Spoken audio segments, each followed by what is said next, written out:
don't think it's affecting us. Okay, awesome. Now hit play.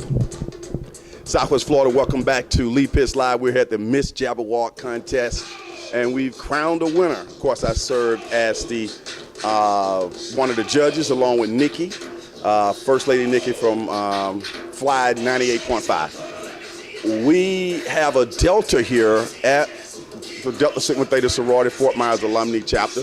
She's also, that is Michele Hylton. She's also involved with the redevelopment of Martin Luther King Boulevard that you've been hearing me talk about on television, radio, and on social media. So we actually got a chance to talk to her now after the first event. Michele, let's get your full name. Michele Hylton-TERRY. Okay. And your title? Redevelopment Manager with the City of Fort Myers Community Redevelopment Agency. Okay. And you guys need to know that I've been trying to get Michele for an interview for at least 20 years. Last time she was on my show about 20 years ago. Since that time, you become a Delta. That's right. So before we get into the redevelopment of Martin Luther King Boulevard, you got a chance to witness the Miss Jabberwock Contest. It's here for 2018. What was your thoughts sitting out there as a proud Delta?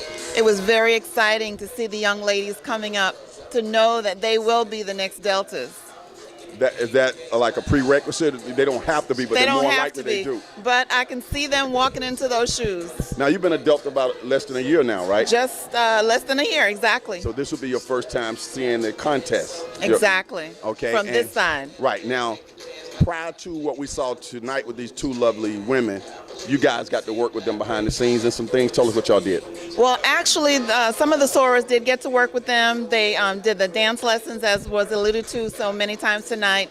They went out with them. They did some cultural events. Real good, exciting times. I was really impressed with the event here at Fort Myers. Next year, make sure you come out and support. And all the funds that were raised go towards a good cause. Scholarships. All right. Now let's go to Dr. Martin Luther King Boulevard.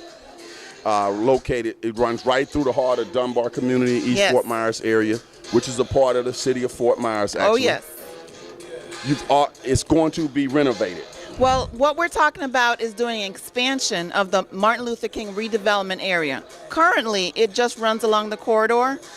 When it expands, it will take up most of what is now considered the Dunbar, Michigan redevelopment area. So it's going to encompass a much larger area, and it will allow us to use the TIF funds that are generated in the residential areas. Currently, right now, we don't have TIF dollars, and TIF is tax increment funds that's generated as property values increase. There's no extra tax that people pay, but what we do get, we can reinvest in the residential areas, as we have been doing all along the corridor. Okay, so let me make sure I can understand this now. We use the word Martin Luther King Boulevard.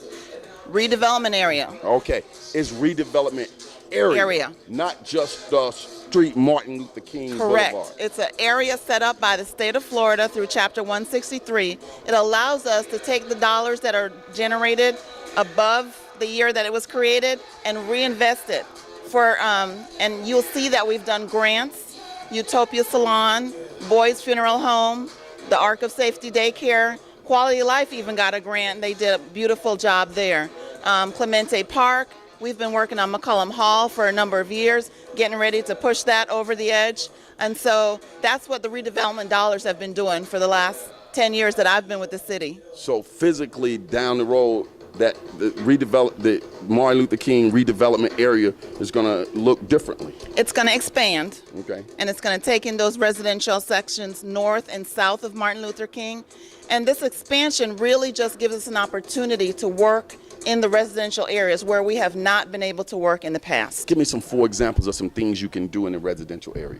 For instance, we could have some programs to help with different renovations to a property. We've done that with landscape and facade, lighting. Now, we can't do what the city would normally do. We have to do something that's considered enhanced. So we can have paint programs. We can organize and do things that are going to help the residents. And I keep saying that because for many years, we have not been able to do that. So this expansion allows us to work in the residential areas. Getting away from just commercial. Right. Right, where businesses are. Now, so this will be great for improving property values, does one who can qualify for these funds, do they have to own their property, right? Well, it's not about so much them owning people owning the properties. It's about us using the dollars to help bring up the neighborhood. So it's not a matter of ownership. It's a matter of helping to improve areas that have been underserved for a number of years. Okay, do we know the dollar amount of monies that are going or is going to be generated on an ongoing basis? It depends as property values increase, and so that increases about 3% a year. So we watch that fluctuation. It goes up, it goes down, and as those increases come in, those dollars come back to us to reinvest. This is outstanding. Now, one of the things that has happened as a result of this, you and your staff and people who associate with you in the redevelopment area, you guys have been out educating the communities Yes. to demystify anything so you can take advantage of that. You've already done one workshop, and you got 2 more workshops coming in the future. Let's right. plug those 2 dates and times. So we'll be doing a workshop this Tuesday at the Dunbar Community School, 6 to 7:30. Come out and hear about the expansion, hear how it can benefit you, and hear how you can be a part of that. We'll also Give do that one date for Tuesday. Give that date if you Tuesday, the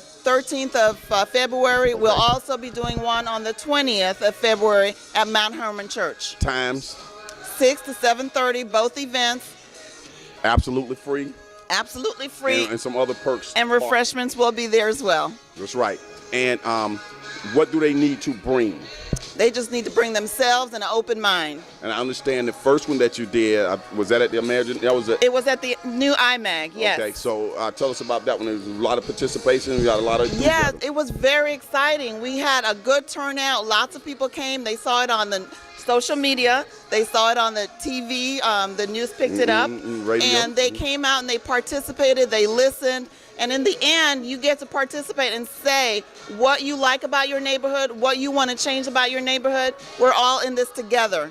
And so it was great. That's excellent. So everybody be sure, where can they go for more information or a phone number they can call? Call 239-321-7100. That's a Fort Myers Community Redevelopment Agency. Finally got Michelle on the show. Finally. We got some nice music playing in the background. I think that's the Gap Band. And we're going to try to get them to turn that music down for my next interview with the winners of the Miss Jabberwock and the runner-up Miss Jabberwock contestant right here along with their parents. We'll be right back.